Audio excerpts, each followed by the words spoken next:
4 કલાકથી ખેડૂત ઉભા છે. તો આપણે નોલેજ વગરના બેઠા છીએ. અમે તમારી ઉંમરને લઈ અને માન સન્માન આપીએ, બાકી 1% નોલેજ નથી. અહીં કેટલા બળી આવે હાલે મામલતદાર ઓફિસને બધાને ખબર છે, ક્યાં ક્યાં ખાનો હાલે છે ખબર છે. ખેડૂતને પૈસા ચૂકવવાના તો નોલેજ નથી. એટલે ક્યારેય સાહેબ આ કોંગ્રેસનો નેતા નથી સાહેબ, આ ભાજપનો નેતા નથી. વાત કરવામાં ધ્યાન જ રાખવાનું. બરાબર છે, અમે ઇજ્જત આપીએ છીએ અને ખેડૂતોની ઇજ્જત મળવી જોઈએ.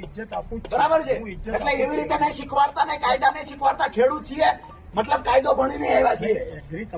બરાબર છે, એટલે એ વાત નહીં ક્યારેય કરવાની, છંછેડવાના નહીં ક્યારેય. આપણે કોઈને ઉતારી પાડવા નથી આવ્યા, પણ ઉંમરનો મલાજો રાખીએ છીએ. એનો મતલબ એવો છે ખેડૂતો સાથે ગમે એ વ્યવહાર થશે. આ 1501 રૂપિયા છે, અમે લખીને આપીએ છીએ તમને આવેદન પત્ર ની અંદર, અને તમે કવર આપો, એ કવર માં અમે નાખી દઈએ, કવર ને સીલ મારી દઈએ. આપી દો.